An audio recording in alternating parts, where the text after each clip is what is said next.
Hello gentlemen. So we are now in unit number 4. That is compare and contrast essays.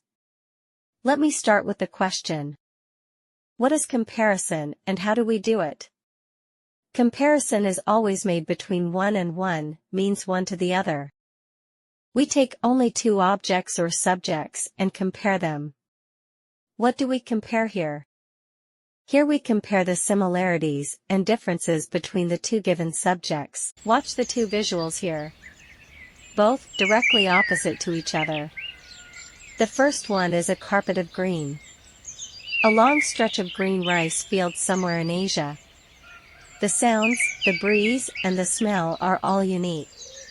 The scene here just takes us into the green fields to enjoy its beauty with the chirping sounds of birds in the background.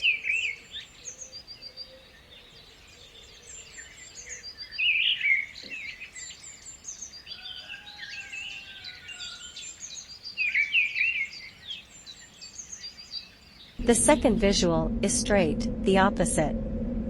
A sea of sand, a vast desert like the empty quarter. Both are beautiful. That's the similarity. However, there are several differences between these two landscapes. Now let's take two well-known animals. A camel and a horse.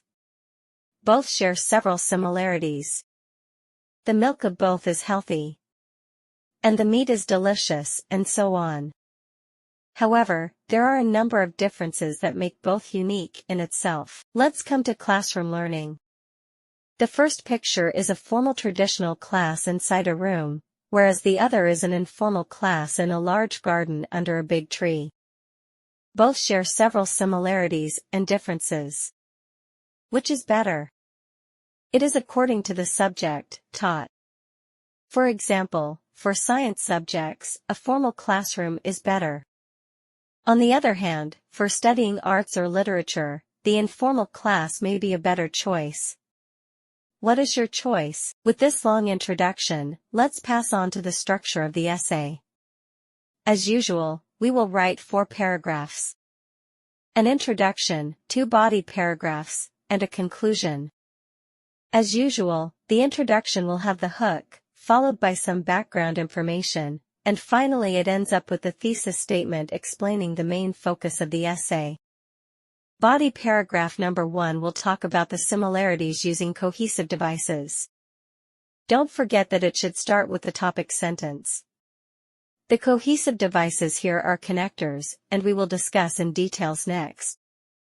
Body paragraph 2 follows the same structure as body paragraph 1, but discusses all the differences. Here, when you talk about the differences, we need to draw comparisons, and this is the main crux of the essay. And finally the conclusion, which summarizes the essay, and it ends with your recommendation or advice. So how to make comparisons? We need to use adjectives that too. Comparative adjectives. For this, you should know how the root adjective changes itself. If the adjective has only one syllable, as in the case of big, small, nice, tall, we need to add er to the adjective. So the adjective becomes bigger, smaller, nicer, taller. But if the adjective has 2 or more syllables, we need to use more before the adjective, like expensive. Expensive becomes more expensive, beautiful becomes more beautiful, and comfortable becomes more comfortable, and so.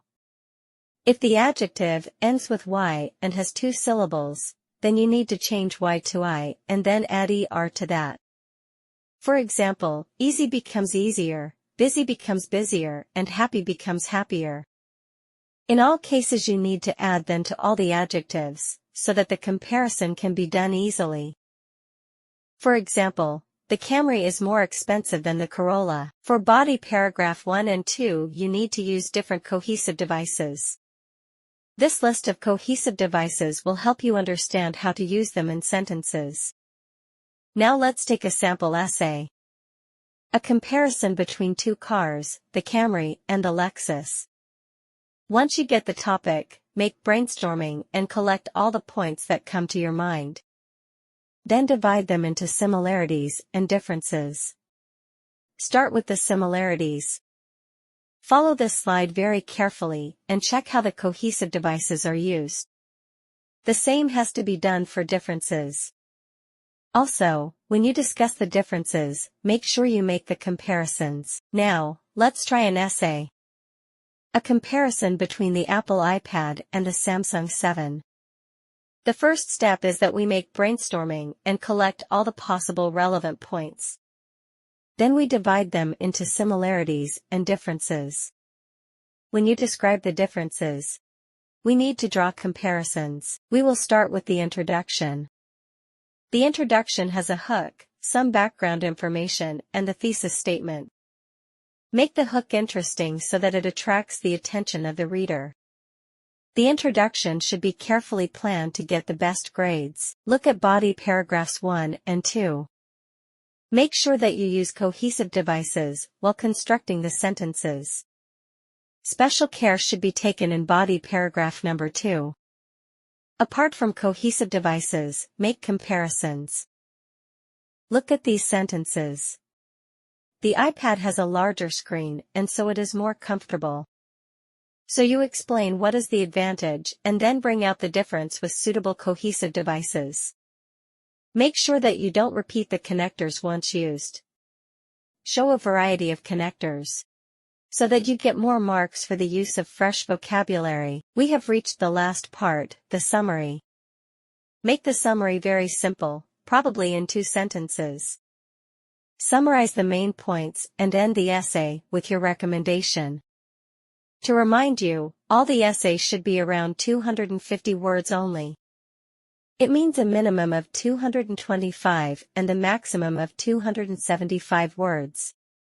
Do not write more. So that's all, gentlemen, for this topic. Now read this topics. Make brainstorming. Collect all your points. Shortlist them and then start practicing.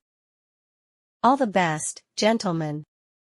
Work hard and get ready for your exams. Leave your comments. Do not forget. Bye for now. Keep in mind that practice makes you perfect. Practice until you become confident.